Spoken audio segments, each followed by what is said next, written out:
اذا انت تلعب طوبة بالبيت فخليك تسمعني.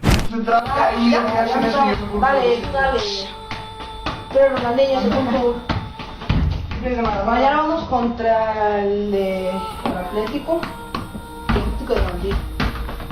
¿Por qué la piensas? ¿Qué es eso? ¿Qué es eso? ¡Ve, vamos!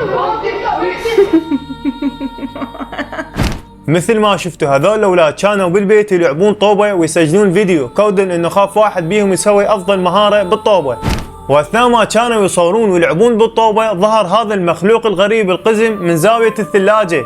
وهذا الفيديو اللي شفتوه قدامكم هو حقيقي 100% وتصور بالصدفة. والموقف هذا اللي صار وهذول الاولاد له تفسيرين لا اكثر.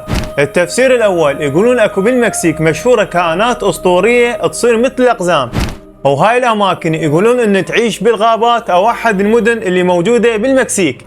وايضا يقولون ان هاي الكائنات الاسطوريه تعيش ببيوت الناس لكن الناس ما يحسون بيهم ولا يدرون بيهم اصلا.